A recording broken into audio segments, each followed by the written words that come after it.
Hey everybody, Kaysha here, and today I am here with my friend Jennifer Guskin, and we need your help. We are right now working on advocacy for combating human trafficking, and here's why. So we'll give you a little bit of background of our story and why we're doing what we're doing. I was adopted as an infant by a couple who sold me throughout my childhood.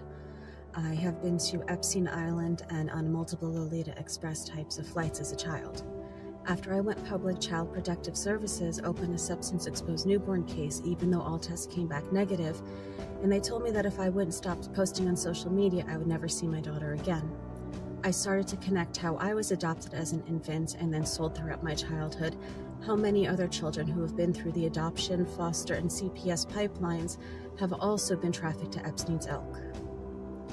And as many of you guys know already, based on the work that we do at the Karis Project, I'm an American Indian born in Canada under the Jay Treaty. My father and I were exposed in the improper contagion mitigations for the COVID pandemic in early 2020. As a result of this, I lost everything: a house, cars, corporate assets, jobs. Bank accounts were shut down in Canada, and I fled to the US as an American Indian, fully documented, and was trafficked by rogue agents in ICE and other agents in the government, and forced to live with single American men. I was even imprisoned for 7 months initially, and then trafficked throughout the states. Put on full surveillance tracking and wasn't allowed to leave the city, house, or state without permission, or work without permission. And that happened for many years, and I was on and off the streets because of that, and in and out of shelters. And that is just a small example of what many go through in this trafficking system, be it the family courts or otherwise.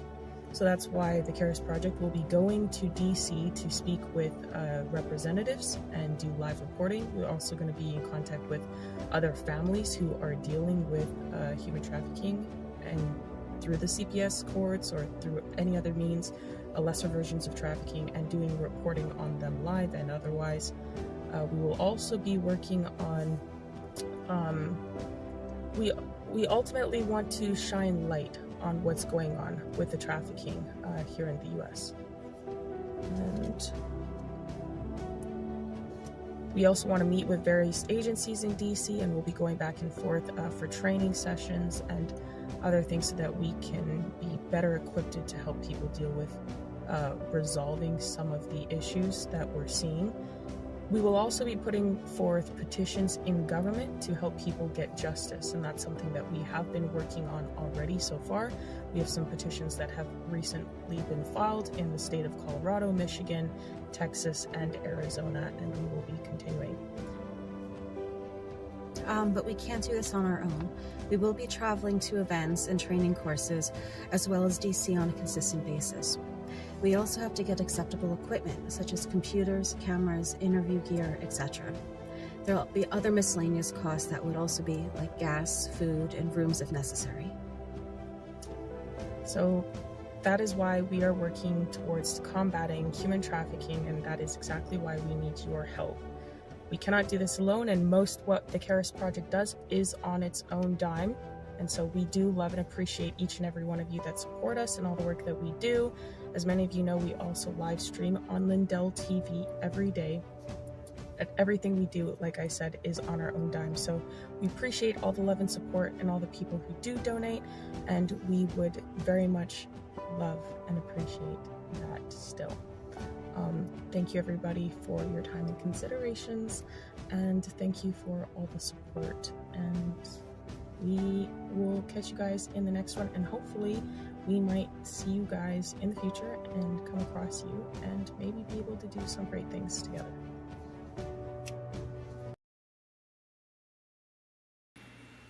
Hello everybody, and welcome back.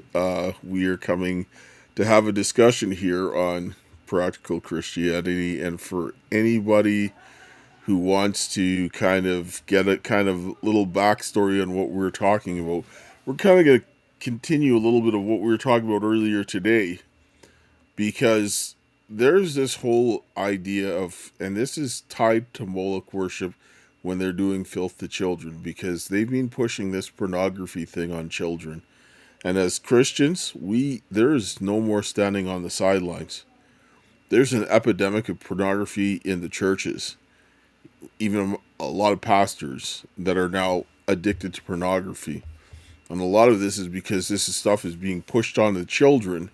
And there's a deliberate push for people to do this as children. And regardless of whether I don't like it or not, or whatever the case is, okay, it's not illegal. But when you're pushing this on children, I mean, we can't allow that to happen. That's a crime. That's a crime. Right? Because we don't have, as a church, we don't have any, there's no more theocracy. That went away with Israel. We're not a theocracy over here. There's church in the state. And so, one thing we can say is that pushing this filth on children, that is 100% a crime. It's also 100% an egregious sin that God vehemently condemns. And when you're doing this thing, and also when it comes down to rape, that is also a crime. And now people are getting raped on camera. And now that is being pushed onto children, along with the pedophilia and all this kind of nonsense. And so, I don't know, you want to say anything before we get into a couple of the clips?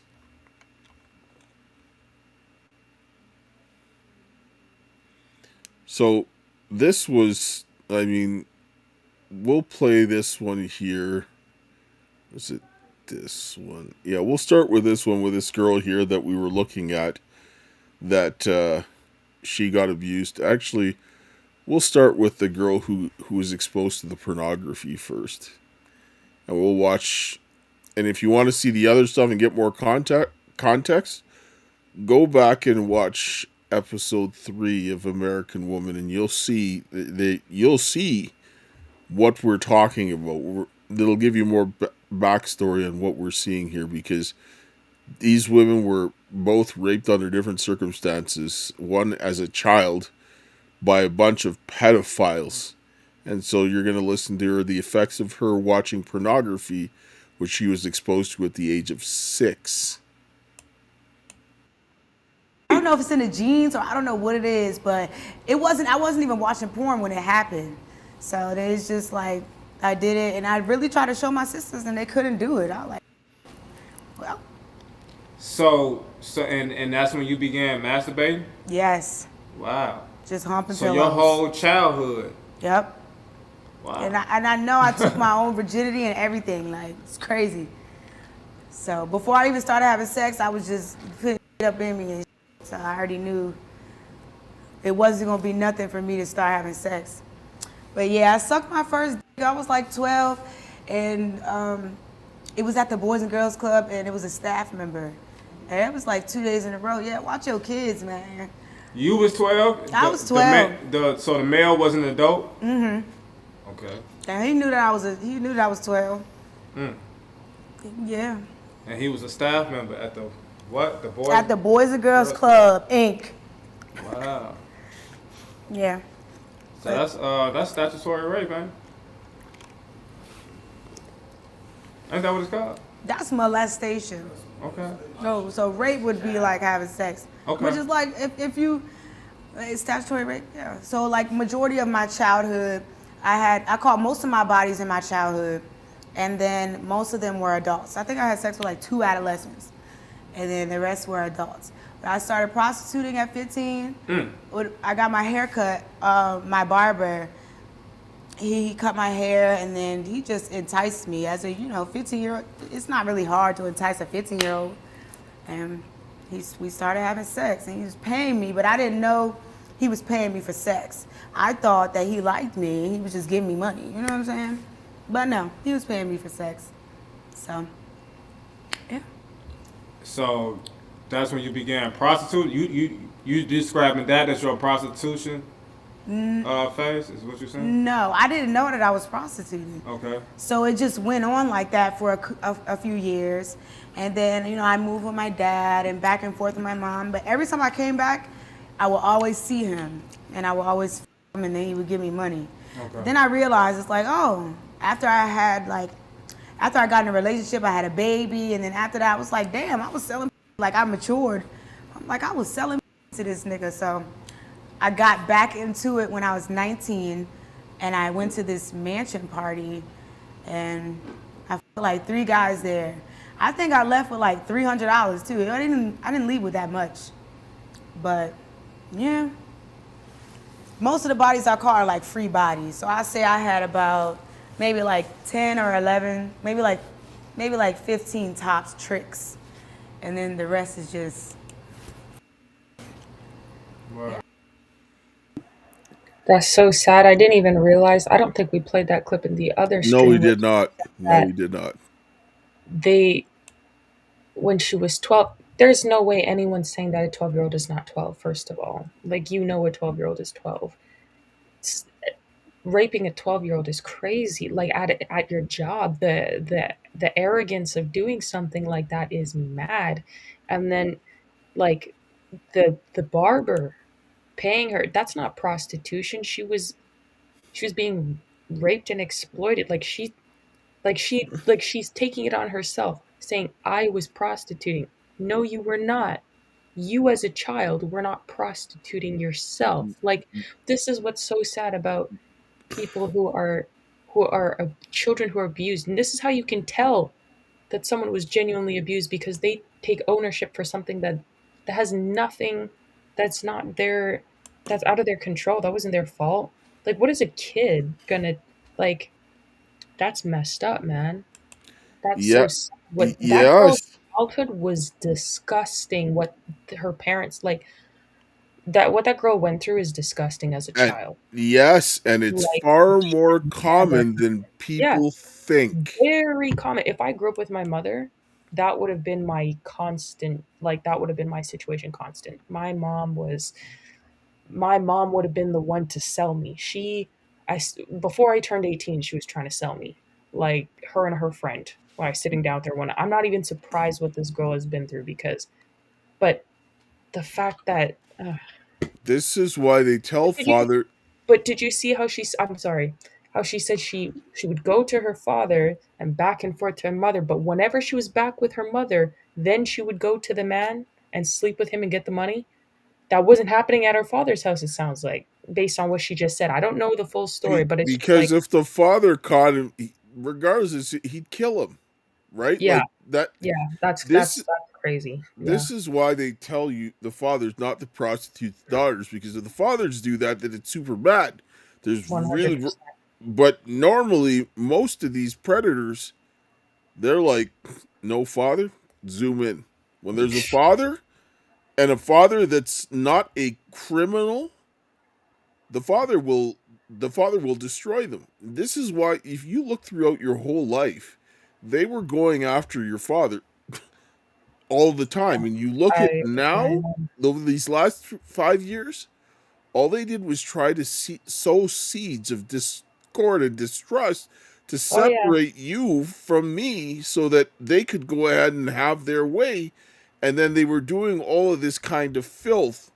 Like, I yep. mean, go back, go back and watch, like I said, episode 3 of American Woman on the Karis Project Rumble channel, and you will see, you'll listen to what happened to the next, well, both of these women, the next one you'll hear, and how this woman got raped on camera.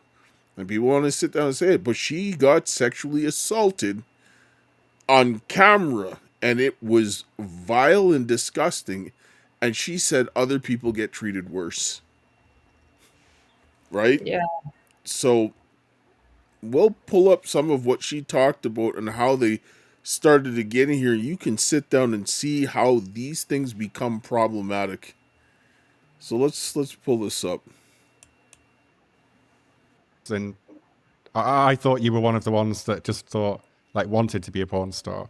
I didn't realize that you were manipulated into it too. Yeah. I guess because I saw that you were a porn star, so I assumed that you got into it wanting to do that job. Yeah. I mean, I was curious, like, because like I said, I was experimenting with nudity and the whole idea of being even a stripper or an exotic model. Like I didn't think there was anything really wrong with it, but I wasn't sure about shooting mainstream porn. Like I was curious, but also on the fence because once you go that route, it's you're kind of pigeonholed. Like it's gonna be a part of your identity, and that's why shooting with girls do porn, the way they manipulated the models, like making it seem that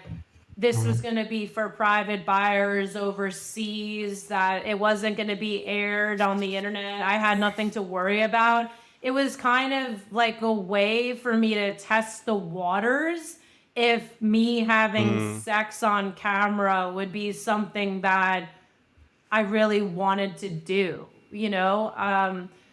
And around this time, you know, I was trying to figure out what I wanted to do. Like, I loved being in school and studying health, and I was really into art. I was playing drums. I was thinking long term about, you know, what was going to make me money, like what type of career I should get into. And yeah, I mean, like I said too, I had some debt that I had to pay off, and I'm kind of an impulsive person sometimes. So, and I love experiencing different things. So, yeah, my curiosity did get the best of me, but I just didn't realize how extreme it was going to be with dealing with the reactions of everyone.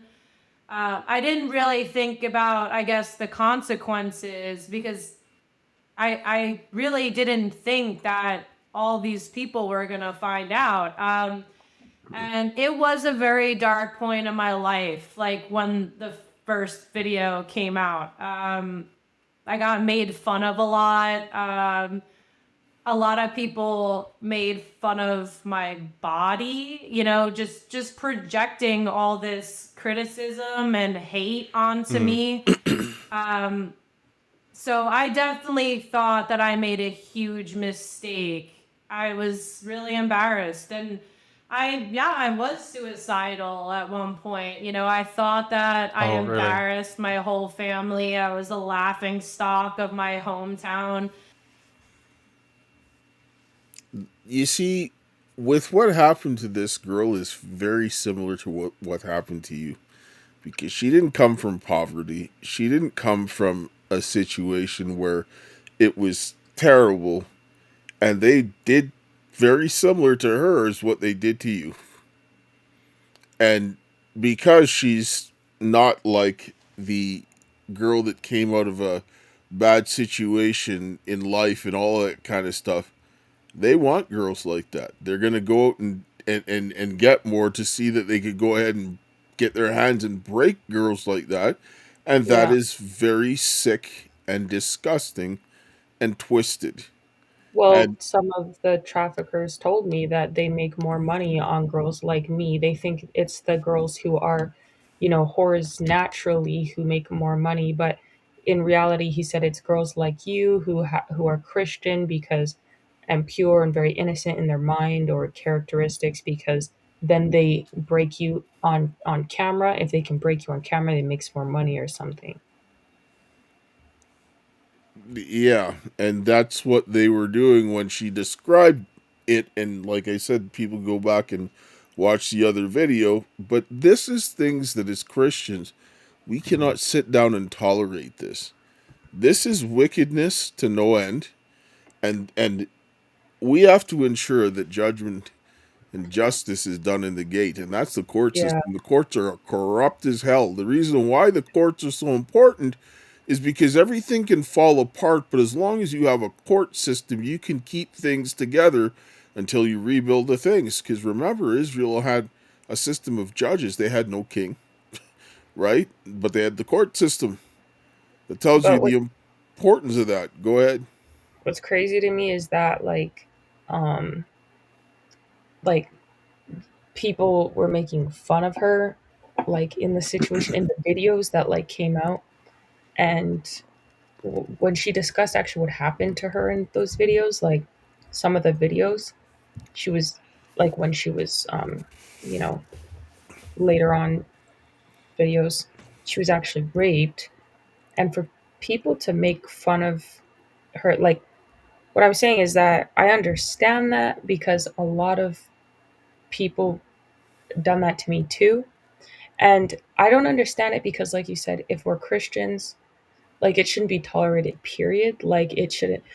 And she, she chose to go into that life, and even still, it was rape. Like even still, it was not a consent thing. Even still, it was evil, and she should not have had experienced that. So it's like, as Christians, I think, or even religious people in general, because it was more than just Christians that were like, harping on me, and like coming down on me in a lot of ways. But any religious person should look at the situation and be like, that's not right. That's evil. It shouldn't be happening. We shouldn't be allowing this stuff to happen. I don't understand why people are not like that, but I guess you'll drive yourself crazy thinking about why it doesn't really matter. But it's just the fact that, if you can say that's okay for that lady, who's to say, well, one day it happens to your daughter, God forbid, your own children, or your wife, God forbid, or your girlfriend, that's not okay.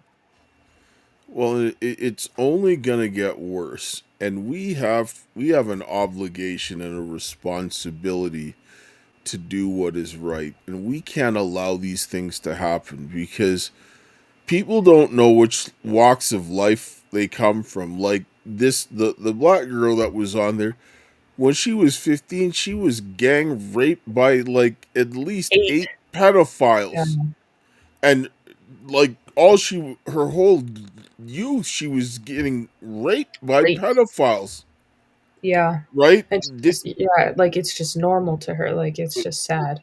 So what kind of society are we allowing when we're allowing these people to put the filth in the hands of the children? Because there's no more going into you're finding your parents' stash of DVDs. Any kid that has a phone or internet access, and then on top of this, they're pushing this thing in the schools, that you're paying your tax dollars for your schools to groom your children so that this can happen to them, right? Yeah. And as the economy gets worse and people get broke and desperate, what do you think they're going to start doing more, right? Yeah, sure, some of those things went away, but if we don't deal with them, more of them will pop up because the extreme stuff gets sells. Like the one girl was saying in the last show that we did, that people don't even want to watch two adults having sex anymore unless they're related. They want to Yeah. see some incest or some kind of filth or something violent. Yeah. That's crazy. Exactly. This is absolutely insane. So we're gonna pull up another clip of this girl talking. I got approached by another company probably about maybe 7 months later. And it was exploited college girls.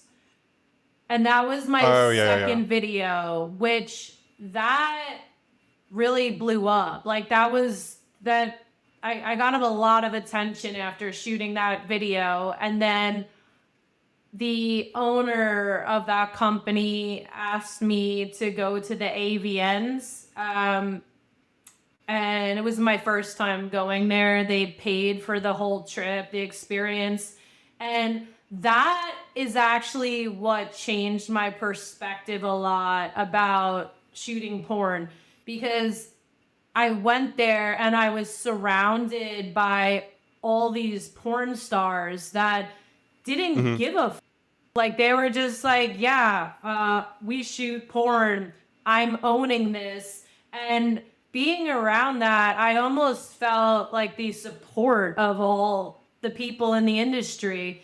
And I, Yeah. I realized, like, why do I give a if people are judging me that I shot porn?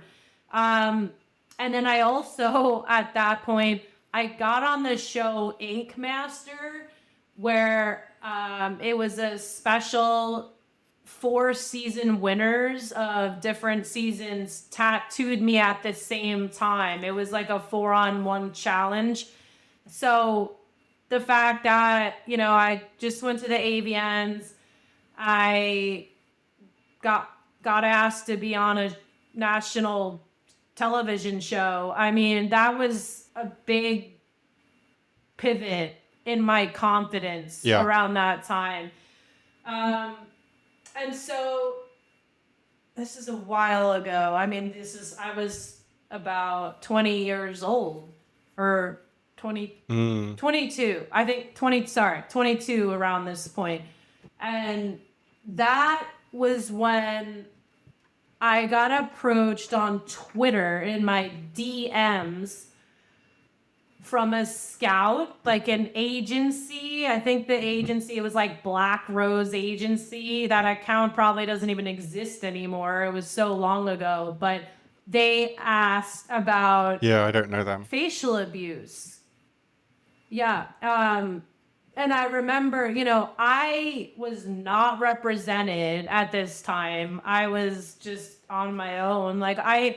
Back then, people need to realize that the adult industry was the Wild West. Like, there wasn't the awareness about the industry that there is now. Like, it was kind of corrupt, a lot of it. It was before the Me Too wave that cleaned up. Fortunately, it still is corrupt. There's still corruption. And so forth, because guys are still doing that kind of stuff. Yeah, it's probably that it was just not as known because the internet was not as... Well, they just can't do it as out in the open as they did before. Yeah, now it's... Yeah, that's what I'm saying. Right? I mean, these people that are engaging in all this kind of corruption, they need stiff consequences. Yeah. Right? Like, yeah, they do. You want to do things like that, then they need penalties and they need jail. Like, yeah, sure, people get lawsuits, but the people need jail. Yeah, they need jail because they'll just keep doing it. You can empty their pockets; it won't stop them from continuing to go out and rape people. Yes, because you don't want people that are doing like that kind of filth to anybody anywhere. You can't run. No, you can't run a business. That's a risk. Yes, by trafficking people and raping people. That's just nonsense. Right. Right? And some of the stuff there that these people were talking about, they had no idea what was going on, put them in situations, got them to sign contracts when they're high. You have no capacity to sign anything when you're high. Right? And getting drug addicts to exploit them. This is like no, you can't do those things. Right? And we shouldn't be standing for this. And then when they're putting these people on film while they're raping them, and then they're pushing that to children, what do you think is going to wire their brains? Right? Let's see here. Where is it? We find this clip here. Where is it? Like, when you sit down and think about how they're pushing the pedophilia, you're going to begin to start thinking about this and why this is happening more so, and people are getting caught and more brazen with this. It is a crime for a teacher to have sex with a child. We're seeing more women who are being arrested for these crimes. In the past, women were not arrested. It may very well be that this has been going on for a much longer period of time, but now that we're arresting the women, we're seeing this phenomenon.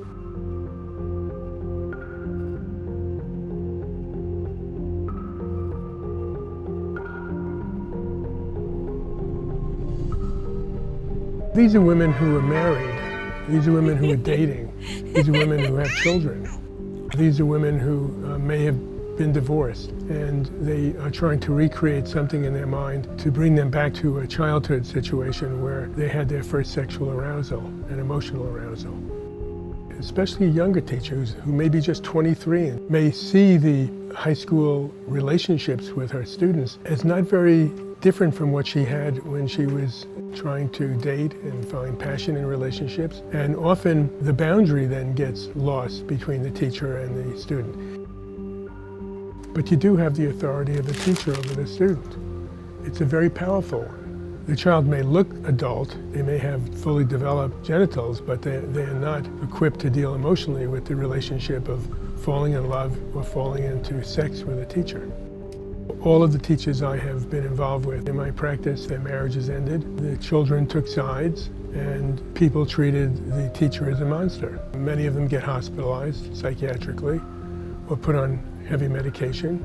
Many of these teachers are good teachers, and they're never going to practice again, and they have to give up their license to practice. It's horrible what people can do when a lust relationship becomes associated with attachment.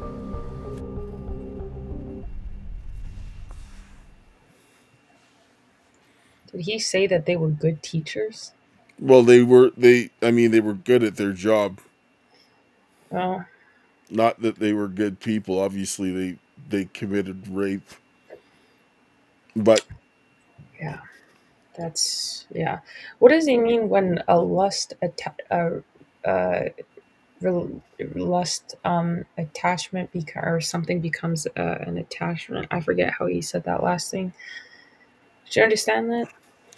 yeah, you can't have something that you're lusting after and bring that into a relationship, especially when it's wrong.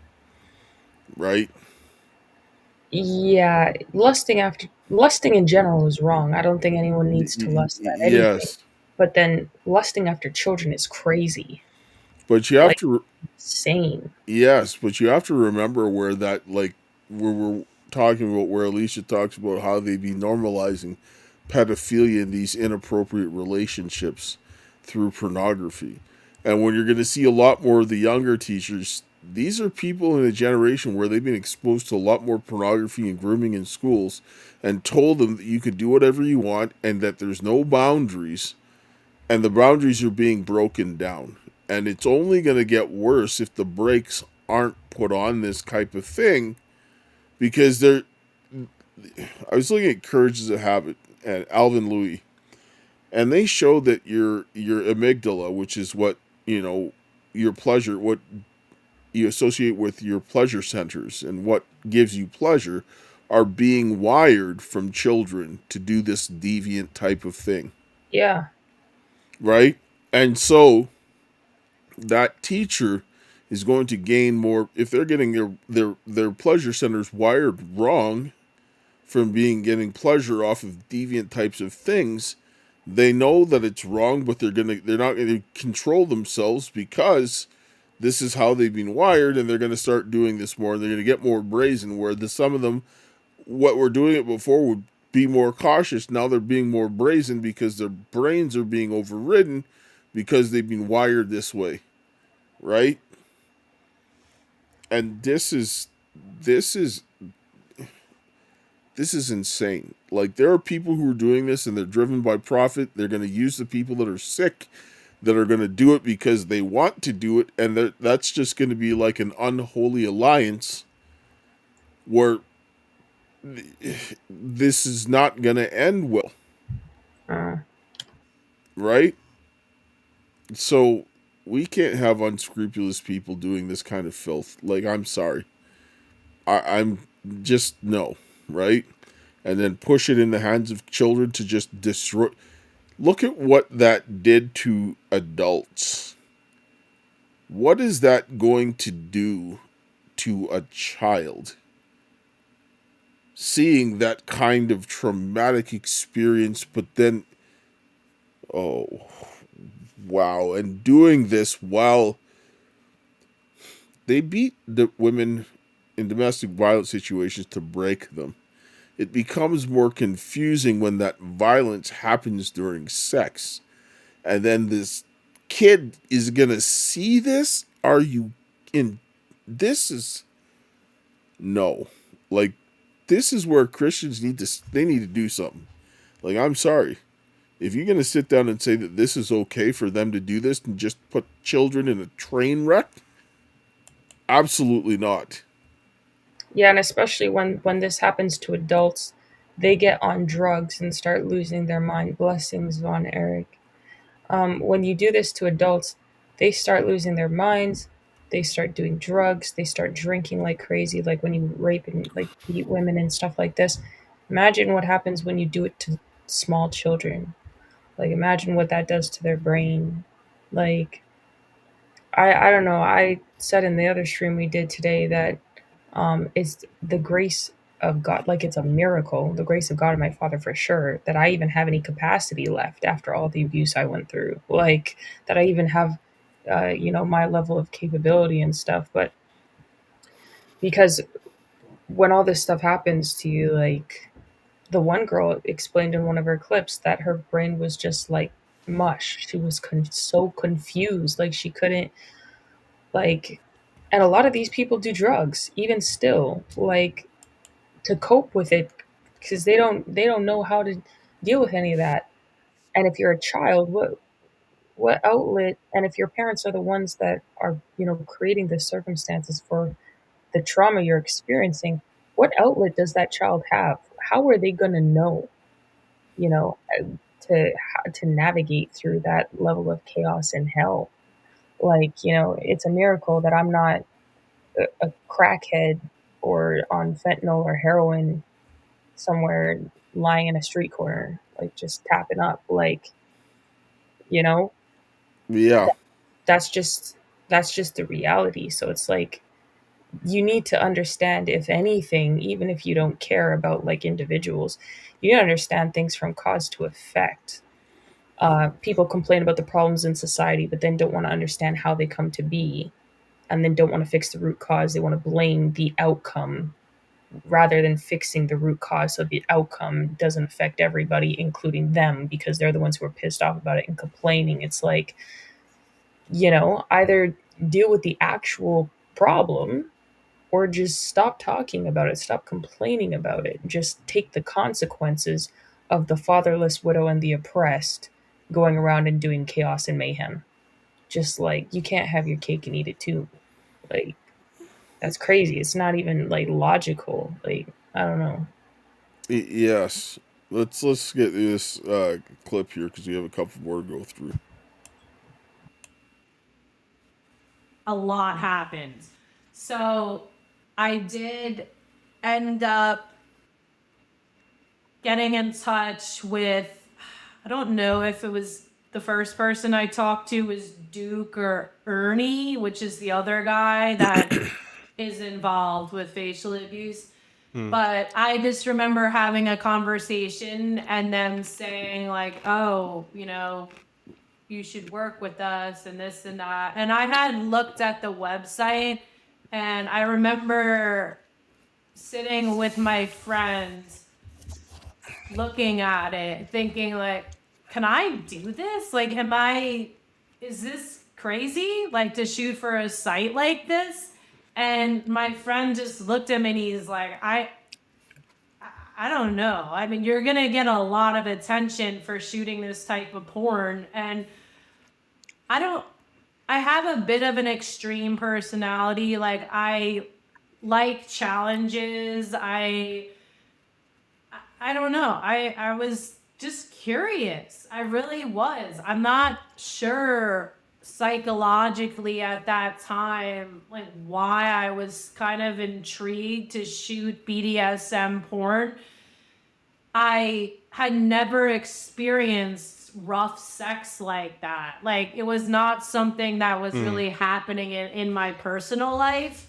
So I don't know. It was kind of a mix of things. And the way they sort of talked to me was this idea that it was going to help my porn career. But Yeah. do you know what I mean? Like, it's tricky to say. I do. I've heard this. It's really interesting because the stories I've been working on here in Europe, and I shouldn't compare, but all the worst companies seem to say the same thing. So he does incredibly abusive, very violent porn, but the way he sells it is like, oh, I'm going to make you famous. Exactly. And it's like I said before, I'm not sure I believe it. If you want to get famous, it's like work for Brazzers, work for Vixen, or but Fake Taxi. Totally. But like at this, this is, you see, this happens all over, and like this is where like even we were talking to Teresa, and they almost tried to capture for some just regular modeling thing, and they'll tell girls that want to get into modeling, and they would tell them in coming into these places.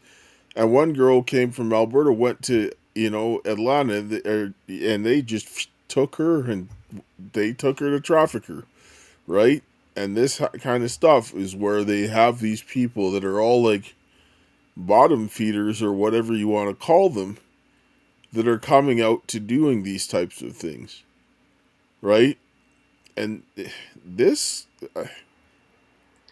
that's also why I think that women chasing like money is dangerous. Like, this is just a side note, because obviously like those girls were still abused, they were raped.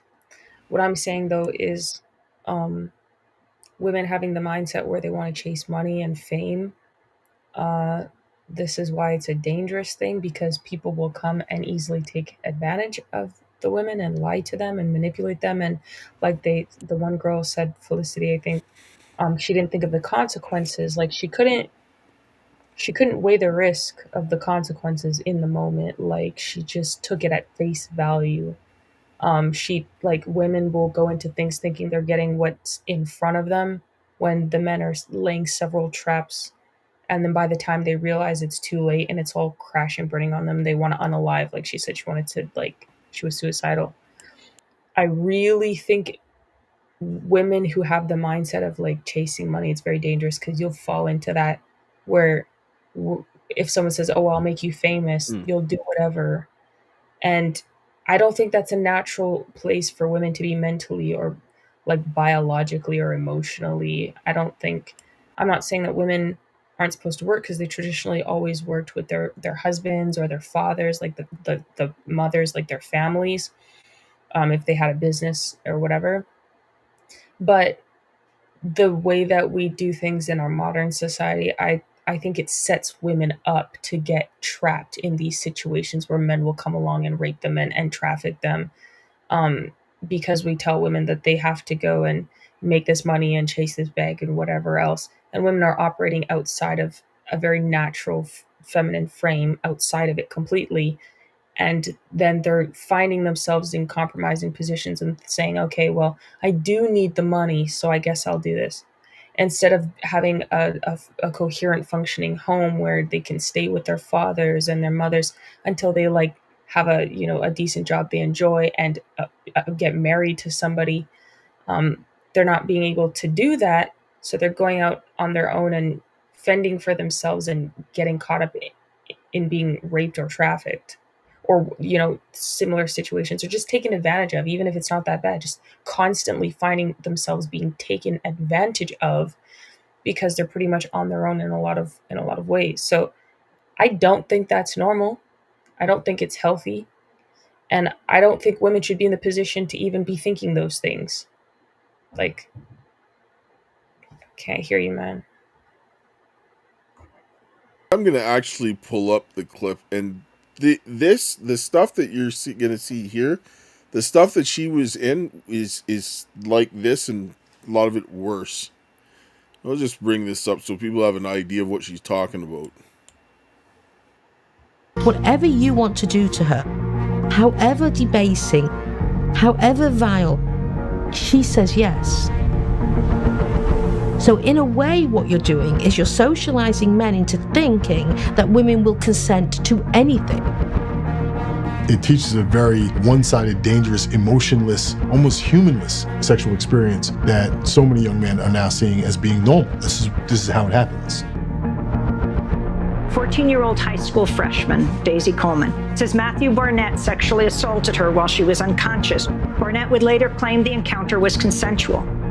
22-year-old Madison Smith says the encounter started off with consensual sex, but things turned violent when he started to strangle her and force her to perform a sex act. 2 high school football stars sexually assaulted a visibly intoxicated 16-year-old girl. During the crime, many did not step up to help, but nearly all got out their cell phones and started snapping pictures and tweeting. Within 5 days, Children's Mercy saw 444 kids for sexual assault.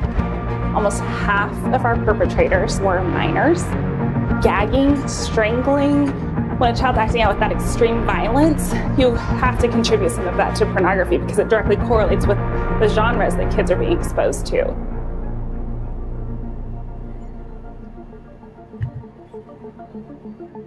I've seen numbers of these cases that I actually worked where kids who were sexualized early actually act out on that because they don't have the inhibitions or the knowledge of what the actual sexual acts are, what they mean. Now, maybe they'll have the self-control to get off that.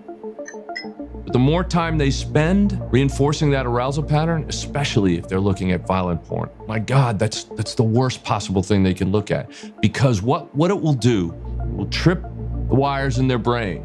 It will make them feel really good about this stuff. And that's what they're pushing to children. Right?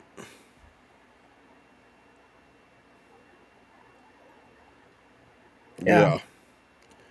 Anyway, let's get through these here. And so we can wrap up here. You know, I was not living in LA yet. I was still on Long Island. I was still in college. Like, I wasn't represented by an agency. Like, I didn't know how to get to that level of porn working for Brazzers. Like, I didn't, you know, I mean, you can contact the companies directly, but to get your foot in the door in mainstream porn is kind of difficult in the beginning. So yeah, I was kind weirdly, of I was kind of taking any opportunity I could get, because at this point I already had 2 amateur videos under my belt. So yeah, and around this time too, I did try some other BDSM like shoots. Like, I remember a friend tied me up with, I don't know, what is that called? You know, where they do the beautiful designs with rope. Forget what it's called. Oh, shibari. Shibari. Yeah, shibari. Sorry. Shibari, yeah. You know, I remember like doing a photo shoot with shibari, and I was just kind of a little curious about that world. I remember going to some kink parties with my friend where they were doing bondage and just some like extreme dominatrix stuff, and just seeing all that. And it wasn't really like my cup of tea, but I was just sort of curious, experimenting, learning about my sexuality at the time. And you know, I don't think there's anything wrong with wanting to understand your sexuality, especially at that age, but you need to make sure you're doing it in a safe environment and you trust the people that you're interacting with. So I guess I, you know, trusted this company, like the way they talked to me, and thought that, I'll give it a shot. I'm curious. But so yeah, that was how, going into that, I ended up working for them the first time. And I took the train from Penn Station to New Jersey at their studio. I think the town was Orange, like where their studio was. And It was a nice building. It was like a professional setting. It was a legit Yeah. studio. And I went up there and they were very nice to me. Like they were not mean. They treated me with respect. I met the male talents. They had a locker room in there for me to get ready. They treated me like a normal model. Like I didn't really see red flags initially. And so when I started shooting, well, before we shot, forgot the name of the narrator. Hooligan was his name, I think. He sat down with me, and one of the first things I remember he said, I think this was off camera, but he was like, "You're a really pretty girl." You know, they were almost like surprised that I was there. And I didn't think there was anything wrong. I even thought like the one male talent, Polly Harker, was attractive, and I was almost like, wow, he's actually really good looking. That I was almost excited to have sex with him. And so we did the And for people that don't understand, this interview is for so that if there are any problems, they can show it and say, no, she agreed to all of this. Exactly. So they give you an interview before and then they give you an interview after. And if you say something, then you probably don't get paid. So what do you think the girls are going to do after they get traumatized and they need the money to get on a plane to get home? Do you get to say, it sucked? Yeah, probably not. Because they're going to want to get out of there, so they're just going to say whatever they can to get out of there. Yeah. And I mean, at the end of the day, this is where it needs to stop.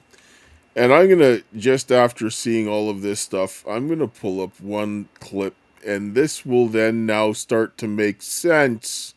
And this is going to be the last one we listen to for the day, but when you look at this and all this liberation and all this stuff where people are now putting themselves in positions where they're going to be exploited, people want to explore stuff, that's one thing. Being assaulted, that's a different thing. Being abused, completely different. And being placed in a situation to be abused like that, when we were looking at the other one, the woman saying they just began to normalize being abused and it just started to roll off your back like, oh well. But that's going to cause problems in the long term. Anyway, we'll just listen to see who benefits from all of this the more that this goes on. The whole sexual revolution has been a boon for caddish men, for the Hugh Hefner types. It's justified by contemporary liberal feminists as being something beneficial for women, but in fact those who have benefited the most are the ones who have the most contempt for women. Yeah, and I think that there is a sort of defeatism in thinking that we can't possibly constrain those men. We just have to try and ameliorate the effects of their behaviour. That's a very sad move in feminism.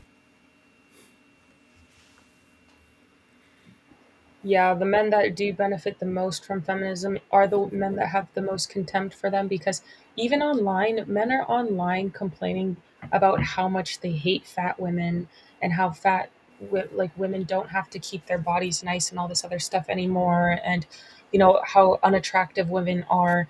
And I'm like, I don't know any man in real life that actually gets women that complains about that, because if you had the pick of the crop that you wanted, like if you got the women that you actually were attracted to, why would you be complaining behind an anon screen, or why would you be complaining in general? Like, men who go out and actually have an enjoyable relationship, loving relationships with women, I don't see them online complaining about how much they hate women or how unattractive or awful women are today, or complaining about the body count.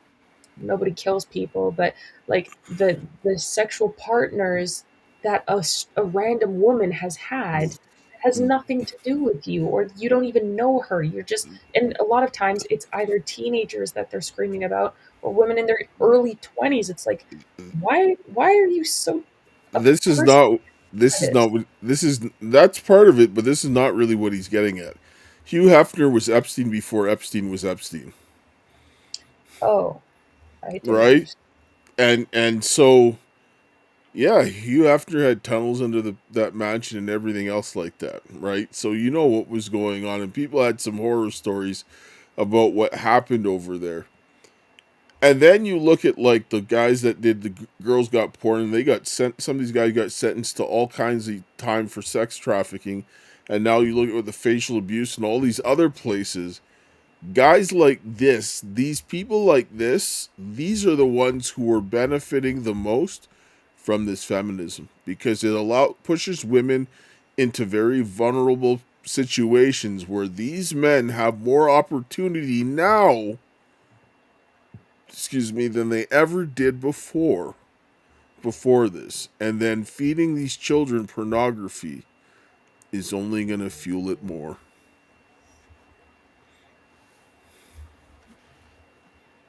They need some hard brakes to be put on that, right?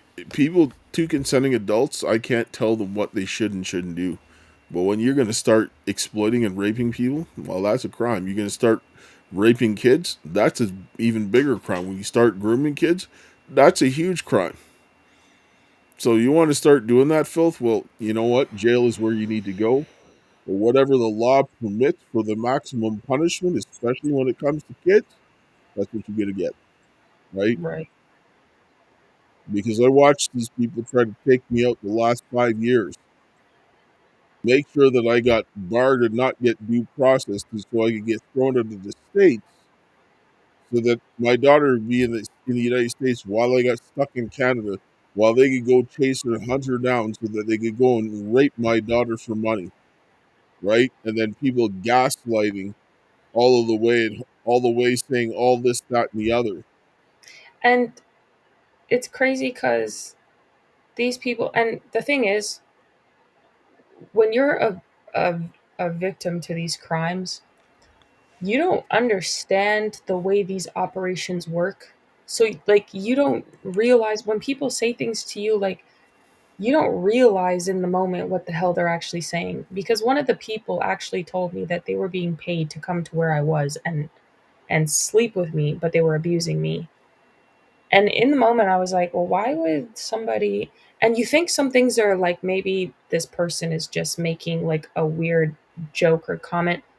But then later you're like, no, that's very messed up. Until all of the abuse happens, like later, and you're like away from it, you realize just how bad it was. And sometimes even still you don't, because like watching these clips with Felicity explaining what facial abuse company done to her, I didn't realize like just how extreme some of the things were that was done to me, because I'm just like, okay, this is just another Tuesday. You can get so used to being abused, and this is why they do this to like women. um I don't know how it works in the mind of men, but you can be so used to being abused because when something happens over and over again, women become very numb emotionally, and it's very hard for them to feel anything towards themselves. They can still feel things towards their family, their friends, and other things, but when it comes to themselves, there's like nothing that they can feel for themselves. So in those situations, you're just like, okay, well, this is just something that happened, then whatever. But when you see like the fact that they actually, that company got done in for trafficking because of those same things that they done to me, and they done it to the women who were like agreeing to do this on camera, but not in those ways, of course, like they worked They with that. agreed to something, but not Yeah, that. they agreed to something, but not that. But it's the fact that they were porn stars, and I was just existing in my regular everyday life. It's like then I realized like, oh shoot, that's actually very bad. That's actually very, very bad what they done to me. This is why a lot of people who are abused, like they don't, a lot of times you don't even understand how bad the abuse really is. This is why they do these things in this way, because Women, she thinks she's compartmentalizing, but it's not compartmentalizing, it's numbness. And until a woman goes through all the steps that the man has like put around, she doesn't fully comprehend the same way that, like, because men move different than women. Men do things that women don't do, and women do things that men don't do. So it's like, until the full blow happens, it's even hard for her brain for her to even accept it. And she'll deny it and deny it and deny it to cope with it, which is why, like she said, she's like, okay, well, I already done this, I might as well do it again. Because then if she chooses to do it again, then she can cope with the reality of how bad it was to her. If she can make herself comfortable with it, then it's easier for her to live every single day, like taking power back to herself. But that's recertifying the abuse. So, this is why this is why it's very awful. Like, and yeah, and also very important for people to have good support systems, or be in families are so important, man. Like, having good fathers and having good mothers to protect you from this stuff, like that you don't feel like you have to go out into the world unnecessarily and experience evil. For us, it wasn't me going out in the world unnecessarily. I was persecuted because me and my dad were whistleblowers, and I was persecuted as a third party to my dad's mechanical engineering reports and stuff. Like, people didn't want the evidence of that coming out, so they punished me to try and silence him. But it's the fact that families as a whole is like the protection for this. I feel like, if even if you don't come from a family that's bad, you should not have the mentality. You shouldn't raise your daughters with the mentality, go out into the world and discover by yourself. It's so dangerous. It's not worth it. It's not worth it. No, and what really enrages me is when I listen to what she's saying, it's like, I know, like, this is what people have done to you. And Yeah, like, literally, it's like that's what she said is exactly what they done to me, and how she was trying to push the guy's thighs back. Like, I was like, just living that in my brain. I was like, whoa, I done the same thing, trying to, like. And I'm like, this is someone's daughter. And Yeah. this, people who do this, they need serious consequences. Like, I'm sorry, but like, people that do this, you don't deserve to be breathing the same oxygen as I do. I don't care. No, they don't. Like, you're doing this, and you're just making money off it, destroying people's lives. Then she talked about some of the other people that they got treated worse. Right. And the sad thing is, when stuff like that happens to you, you don't think you deserve kindness. Like, you can't picture when something like that happens to you, you can't understand why anyone would want to give you kindness. Like, most of the people who, like she said, have not experienced that type of violence and stuff in their personal relationships. And then you go into a situation like this, it's so confusing. Like, it makes someone think that, and then after the confusion of the person trying to act like they didn't abuse you, makes you think that you deserve that behavior, and that's a behavior that you have to accept in yourself and in your life.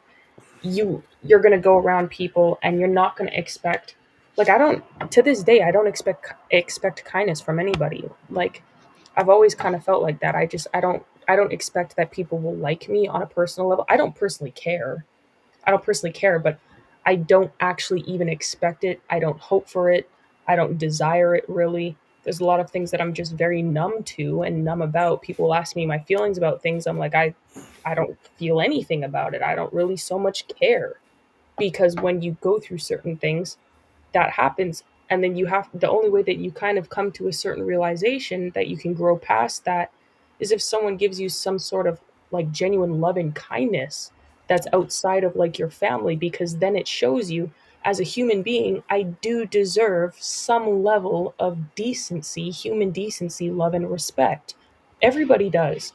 So when you have to sit down and think about what these people have done, and, like, people are like, well, why do you care? I don't care, because having to watch people trying to do this to my daughter while they're destroying me knowing that they're waiting just for my other daughter over the last 5 years, that's worse than killing me. Honestly, they would have did me a favor if they just put 2 bullets in my head and I didn't have to live and see this.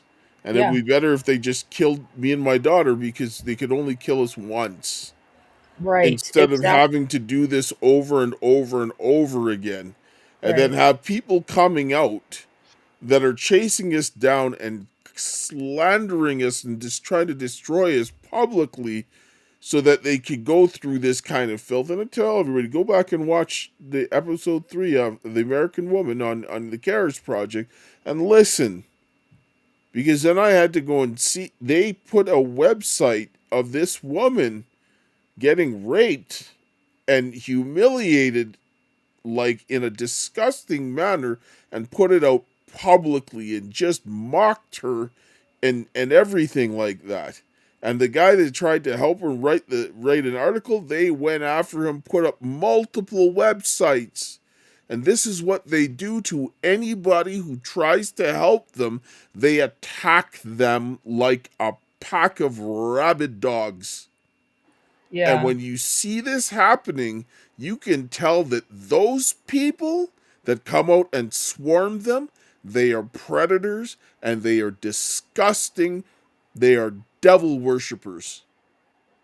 Because that is not normal. I've listened to victims and they are fearful because they get destroyed. They attacked this woman mercilessly so that they could cover their rape.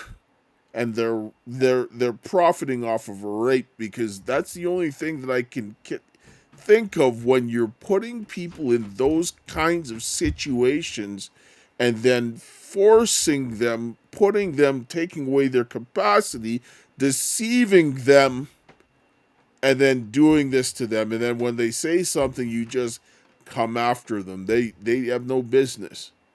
I mean, you know what? Oh, sorry. No, I mean, like, I talked to guy like Vic, and he doesn't like this stuff.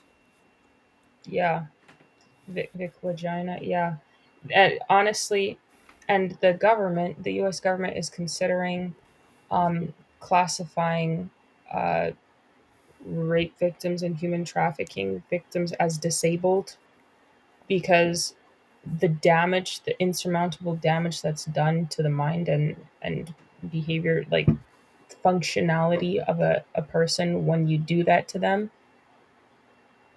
you, in a lot of ways, you do disable that person's capacity in a lot of ways capacity and capabilities become diminished because of how confused, like, their view becomes on so many different things. Like, they're also, a lot of them, like I said, a lot of them end up doing a lot of drugs to cope or destroying themselves because they just can't even, a lot of them can't function after stuff like this, especially if the people that come after them relentlessly. This is when you put this stuff in front of kids. This makes more sense why you see kids that they're raping women that are passed out, because a lot of these girls, they lose consciousness. They are like, go back and watch it. She can't breathe. She can feel it. She's gonna pass out. Some of these girls do pass out. We watched one there when the girl was talking, and she passed out and came to while this was going on for something that they were shooting her with. Right? So if they're seeing this really happening, what do you think if the kid's watching this from 6, 7, 8, 9, 10 years old and is consuming this is normal to him? So they're going to grab a girl and they're going to sit down and think, well, I watched this so many times, they're just going to think that their brain is wired this way. So they're going to see their opportunity, they're going to take it because it's just the way things are in their mind. Yeah. Yeah. This has to stop.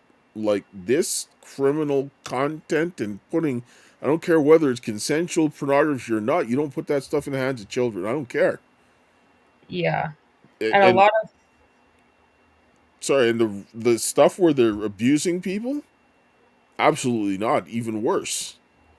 This could also be why there's an influx of people diagnosed with autism. I don't believe the amount of people diagnosed with autism are autistic, and the fact that the government's coming out and saying that they might classify human trafficking survivors and rape victims as disabled, um, so they can get them more help or something as well. Because a lot of people who have been very badly abused in their childhood and raped and stuff, they demonstrate a lot of characteristics and behaviors that look autistic because they are now disabled in some way, but it's not autism. It's not autism. It's the fact that they were consistently tortured by being raped or abused in a really egregious and disgusting way. And they've completely shut down a lot of their faculties as a safety response. And I watch this happen with a lot of women. A lot of people that are abused that claim to be autistic, I actually don't believe it. I don't believe it unless I saw an actual, and even if I saw a brain scan, I'd want to understand if it was the difference between like the rewiring or genuine autism, because a lot of people are, the reason I'm saying this is because a lot of people will accuse you of being autistic, but it's like, no, it's the trauma. It's symptoms of the trauma, and they'll be upset with you about the way that you go about certain things and the way that you behave about things, but it's literally a demonstration and evidence of the abuse you went through. And I think it's almost declaring you as autism is almost insult to injury, because it's denouncing the level of egregious effects that you're having because of the trafficking and the rape. Like this, like it's an insult to injury. Because a lot of people have accused me of being autistic over the years. I'm not autistic. I've been tested many times. I'm not autistic, but I have ADHD, but I'm not autistic. So, and I see this happen to a lot of people, and I think that people need to come to terms with the reality of how bad this stuff is and just how badly it affects people. And then you look at how this is affecting adults. Like I said, they're accusing adults of being autistic because of the side effects of what happens when you get raped or trafficked. Imagine the side effects to a small child who has less capacity, less understanding of the world, less experience in life, less emotional regulation. What do you think is going to happen? What do you think is going to happen? We're watching it unfold right now.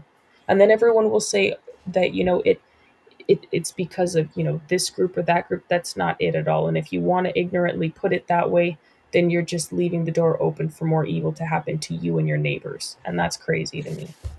Like, I mean, that's why, I mean, like, when I see people like Alicia, I'm, like, rooting for her, because she has every reason to fail. She been raped as a kid, put in child porn, like, I mean, was homeless, drug addict, all kinds of, like, everything. And she's still trying to fly right. So, I mean, this is where when you see people are doing things like that, and all those women that you see that leave out of that situation, that had bad situation, or men, whatever, don't step on their heads, man. Like, if somebody's trying to make a change in their life, whether it be a man or a woman or whatever, don't step on their head. Let them, give them the help they need. Support them. Don't kick them back to where. And more so, women, when they're in that kind of line of work, nobody it's like, too bad, right? And so, and they're like, oh well, the final stage is religion. Well, yeah, what do you think happens when you realize there's no one else that can help you? Well, what are you going to do? Go to God. A lot of people don't realize that, but if they're going to go to God, then why stop them? Let them go to God, right? Or do you want them to continue to live the way that they were, right? That's really all there is. You don't have to like it. You don't have to go in and deal with the person, but why stop them from going to God, right? That's really all I got to say. At the end of the day, I'm tired of this. I'm tired of seeing this happen. I'm tired of seeing families getting their lives destroyed. Like, God needs to come, because Honestly, this I'm for it. we can put it back to a certain point in time, but God got to come and end this, because I don't want to see another generation of pedophiles coming up ever again. And as long as sin exists, pedophiles will exist. But we need to stop this so that they can have some protection for the children, so that God can finish what he needs to do. We need to do our work. Because at the end of the day, it says the gospel needs to reach the end of the earth, and then the end shall come. Well, we got some work to do. That means putting down these pedophiles so that we can go ahead and teach the children and everybody else about the love of Jesus, and they can make a decision. God, come and fix the situation. That's really all there is to it. Yeah, I agree. Anyway, I'm going to close here because I had enough today. I mean, it was absolute wickedness and a marathon, and I say, like, I can work with anybody with a sin, but when you're breaking the law and committing crimes, sorry, it's not going to fly, right? Sorry. Yeah, especially when you're hurting kids. Like that woman that just, when I heard that, I was just like, and this is where God's people need to do better, right? We're supposed to be showing mercy to these people. Mercy. Yeah. Not seeing them and just going over. Anyway, I'm going to close here with a prayer. And, yeah. Heavenly Father, Lord, we thank you for this day. We thank you for your love, grace, and mercy. We thank you for the hope that you have given us this day. Open our hearts and our minds to your will. And, Father, this day I ask of you, Lord, to watch over the people who are standing up and doing what is right.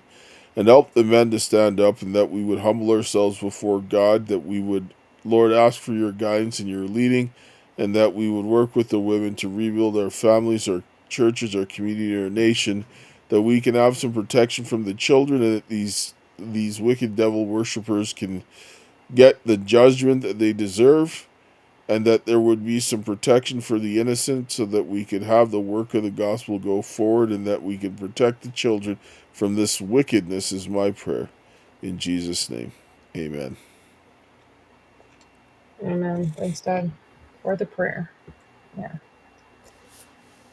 All right, and thank you guys all for coming, and we will see you again next time.